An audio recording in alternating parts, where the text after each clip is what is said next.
There's a massive contradiction playing out on the world stage right now, and it reveals a hidden pattern of control. On one side, you have deafening noise, and on the other, absolute silence. And if you can't see what's happening in that gap between the two, you're missing the entire game. So, while everyone's distracted by the headlines, the protest, the outrage, the real moves, the ones that matter, are happening where nobody's looking. They're happening in the quiet. I mean, just look at this contrast. On one side, you've got this explosion of resistance, over 3,100 protests, and on the other, Donald Trump, cool, distant, calculated. You don't see any panic. You see, this isn't just chaos. This is a calculated imbalance, and it forces you to ask a really terrifying question. Now, it seems like the answer should be obvious, right? But the real answer is hidden inside a pattern of control, a pattern most people just don't see until it's way too late.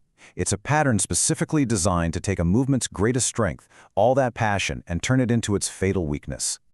So what is this pattern? Well, it has a name, the Machiavellian cycle. And it's basically a timeless formula for controlling people who act predictably. Here's how it works. A leader builds up belief, makes you dependent, and then they pull away.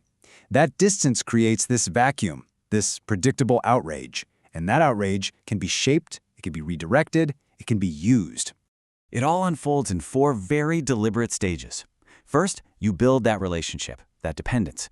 Step 2, you create that strategic distance. You just let the pressure build. Step 3, you wait. You let that emotional reaction boil over and hit its peak. And then, and only then, do you step into that chaos, to guide it, to divide it, to absorb all that energy. See, power isn't afraid of noise. It's afraid of disciplined control. And this cycle, it makes resistance predictable. And anything predictable is manageable. So here's the absolute kicker. The outrage itself becomes the tool. So while everyone's out on the streets feeling like they're fighting the power, you have operators like Jared Kushner and Donald Trump Jr. working where the real power is, behind the scenes. They're not reacting, they're executing a strategy that counted on this exact reaction from the very beginning. Okay, but is this just some theory? No way. This is a proven blueprint for completely neutralizing resistance.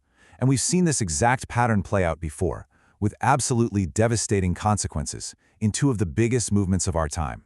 Think about the Arab Spring. It just exploded with all this hope, this unified passion, and it worked. Regimes were falling. But then, as the pressure just kept mounting, emotions started to swallow strategy. The whole movement fractured. It literally started turning on itself. And what happens when there's a vacuum?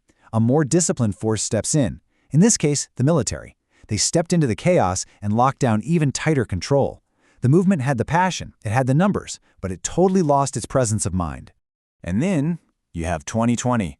The Black Lives Matter movement brought millions together with this incredibly focused emotional energy. The message couldn't have been clearer, more powerful, and for a second there, it really felt like systemic change was about to happen. The entire world was watching.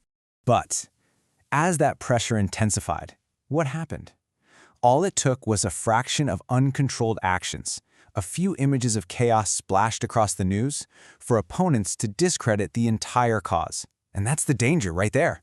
Suddenly, the conversation wasn't about accountability anymore. It was about disorder. The movement's momentum was hijacked, and the narrative, it was just lost. You see, the real collapse doesn't happen on the streets. It happens inside the mind. That's the real battlefield. Because when we're under stress, our minds are actually weaker than our emotions. And power, well, power has learned exactly how to exploit this weakness. It triggers a predictable process of internal decay. It always happens in 3 predictable phases.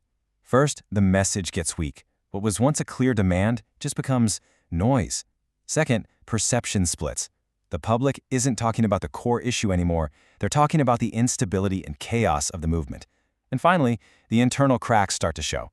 The movement starts fighting itself, arguing over tactics, goals, leadership, and at that point, game over. It's already lost.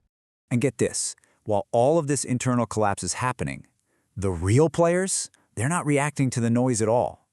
Figures like Mike Johnson, John Thune, J.D. Vance, Marco Rubio, they're just watching, adjusting quietly, preparing, because they get it. True power doesn't react to what's happening now. It positions itself for what's coming next. So this brings us to power's final move.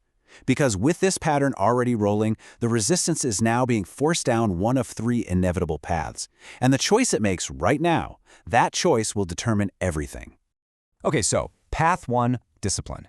This is where the movement gets smart. It channels all that emotion into a sharp strategy, building a real structure to make permanent change. Path 2, fragmentation. Here, the movement just gets louder, but it's way less focused. It exhausts itself, public trust disappears, and it just burns out. And then there's path 3, escalation. Tensions just keep rising until disorder is the story, and that creates the perfect excuse for established power to step in as the restorer of order. Notice something? 2 of those 3 paths lead to the movement being completely neutralized.